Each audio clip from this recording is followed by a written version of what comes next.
नमस्कार दोस्तों, आप सभी का स्वागत है हमारे YouTube चैनल पर। तो आज हम बात करेंगे UP DElEd BTC admission 2024 latest update के बारे में।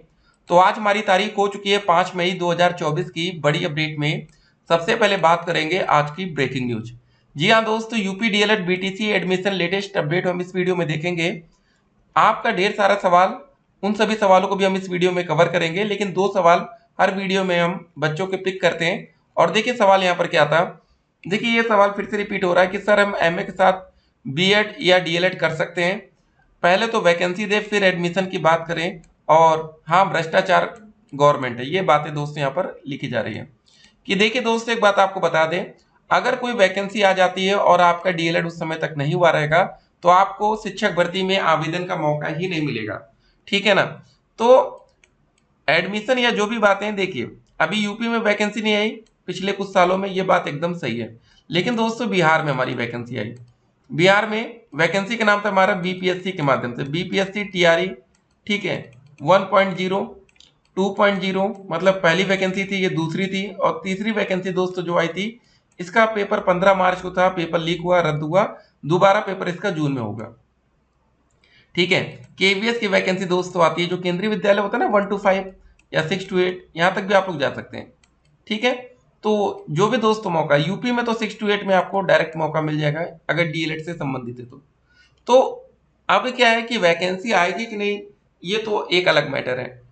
और वैकेंसी आती भी रहती है, ऐसा है नहीं कि स्कूल बंद हो जाएंगे, सरकार कोई और आएगी, तो ऐसा कुछ नहीं होगा। ठीक है ना। तो आपकी तैयारी पहले से पूरी होनी चाहिए। ठीक है, बाकी वैकेंसी का हम लोग वेट करेंगे। अब चलिए कुछ और बातें देख लेते हैं, अपडेट क्या रही है। जरा बीएड को लेकर के अपडेट है।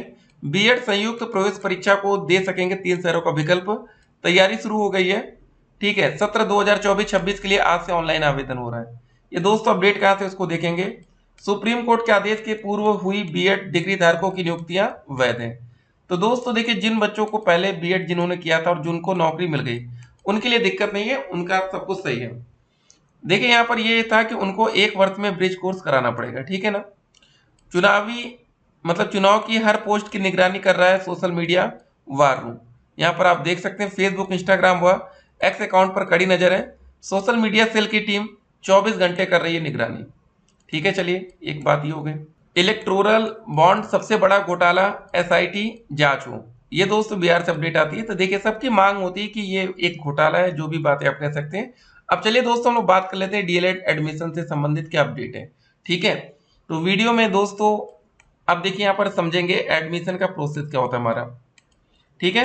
देखिए दोस्तों एडमिशन अलग अलग राज्यों में अलग अलग तरीके से होता है। एक चीज याद रखिएगा, जो डीएलएड का एडमिशन है हर स्टेट में अलग तरीके से होता है।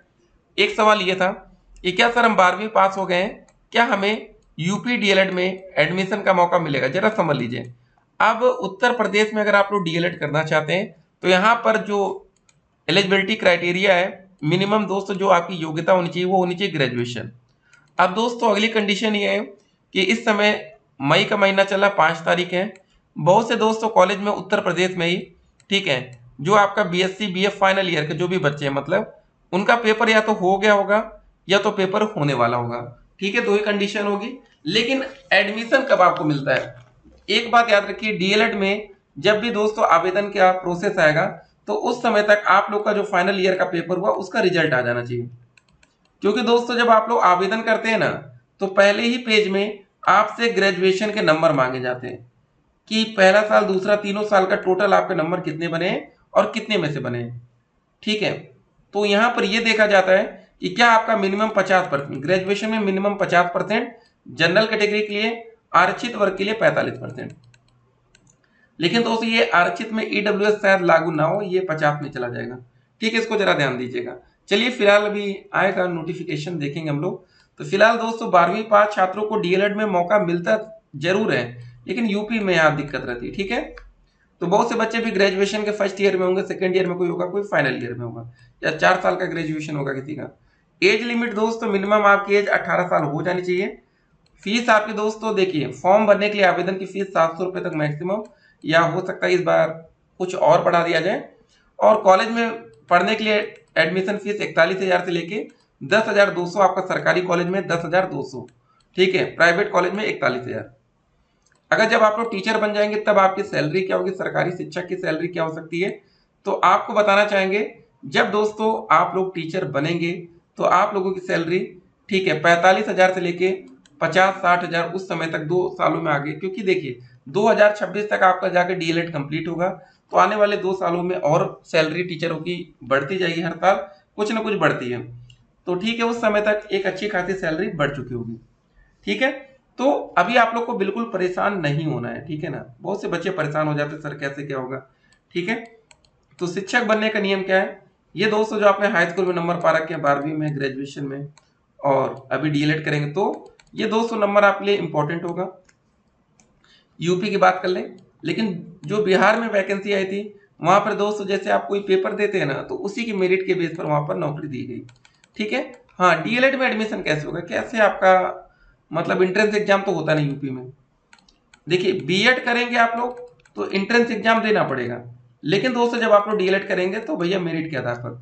मेरिट कैसे बनती है, मेरिट दोस्तों आपके हाई स्कूल में कितने परसेंटेज है, 12वीं में कितने परसेंटेज है, और ग्रेजुएशन में कितने परसेंटेज है, ये देखा जाता है, ठीक है। तो इसके आधार पर आपकी मेरिट बना दी जाती है। तो जो भी दोस्तों सोशल मीडिया है, जो भी अफवाहें, बच के रहिए थोड़ा। तो फिलहाल देखिए अगर कोई बच्चा एमए के साथ भी बीएड या डीएलएड करना चाहता है तो इसमें एक प्राइवेट होना चाहिए, एक रेगुलर होना चाहिए, बस ये ध्यान दीजिएगा, क्योंकि डीएलएड का कोर्स हमारा रेगुलर बेसिस पर है, तो फिर आप दिक्कत में आएंगे, ठीक है। तो अगर आप डीएलएड करना चाहते हैं तो ये रेगुलर कोर्स है, तो फिर उसके साथ आप एक प्राइवेट कोर्स में जा सकते हैं, लेकिन आप दोनों एक साथ रेगुलर कोर्स करना गलत है, ठीक है ना। तो बात हमेशा सही और गलत की होनी चाहिए, जो सही है वो करना चाहिए। एक बात और देखिए, शैक्षिक अर्हता यहाँ पर क्लियर लिखा गया है, क्या जरा देखते हैं। डीएलएड प्रशिक्षण 2023, देखिए दोस्तों भी 2024 के लिए भी ऐसा नोटिफिकेशन आएगा आपके सामने। एवं आगामी प्रशिक्षण वर्षों में चयन हेतु ऐसे अभ्यर्थी ऑनलाइन आवेदन करने के पात्र होंगे जिन्होंने आवेदन पत्र भरने के पूर्व, यहाँ पर अब देखिए क्या क्या आपने किया हो। माध्यमिक शिक्षा परिषद उत्तर प्रदेश प्रयागराज या सीबीएसई या आईसीएसई से मान्यता प्राप्त संस्थानों से हाई स्कूल व इंटरमीडिएट व उसके समकक्ष घोषित परीक्षा एवं विधि द्वारा स्थापित एवं यूजीसी से मान्यता प्राप्त विश्वविद्यालय महाविद्यालय से स्नातक परीक्षा न्यूनतम 50% अंकों के साथ उत्तीर्ण की हो। अनुसूचित जाति, अनुसूचित जनजाति, अन्य पिछड़ा वर्ग, विकलांग, स्वतंत्रता संग्राम सेनानी आश्रित, भूतपूर्व सैनिक स्वयं के अभ्यर्थियों को न्यूनतम अंकों में 5% की छूट मिल जाएगी, ठीक है। यहाँ पर दोस्तों क्लियर लिखा गया 50% ग्रेजुएशन में होना चाहिए, और जिनको आरक्षण मिलेगा उनके लिए 45%, ठीक है। आयु दोस्तों यहाँ पर साफ साफ लिखिए, मिनिमम 18 साल, मैक्सिमम 35 साल। मैक्सिमम में क्या होती है 5 साल की और छूट मिल जाती है, लेकिन मिनिमम में 18 से कम में काम नहीं होगा, चाहे फिर आप किसी भी कैटेगरी से हैं, ठीक है ना। तो चलिए, अभी आप लोग के डाउट आते रहेंगे, आप लोग कमेंट करिएगा अपना डाउट, अगले वीडियो में आपका आंसर 6 मई वाली वीडियो में मिलेगा, ठीक है ना। ठीक है, तो हर दिन 1-2 बच्चों का कमेंट पिक किया जाएगा, ठीक है। तो चलिए, जो भी डाउट हो कमेंट करिएगा। फिलहाल आवेदन की जो प्रक्रिया है इसी महीने मई के लास्ट तक हो सकता है कि शुरू कर दी जाए, और इस महीने काफी बच्चों को रिजल्ट भी आएगा, और बहुत से बच्चों का अपना फाइनल ईयर का इस बार पेपर भी देंगे, ठीक है। फिलहाल अभी दोस्तों बीएड के बारे में मत सोचिए, ज्यादा सही रहेगा, डीएलएड बेस्ट है। और अगर आप बीएड करना चाहते हैं तो पहले ये कर लीजिए, उसके बाद अगर आपकी नौकरी ना लगती है, समय रहे तो बीएड करिएगा। बड़ी वैकेंसी जहाँ आती है पहले आपका टारगेट वही होना चाहिए। चलिए फिर फिलहाल आप लोग सोचिएगा।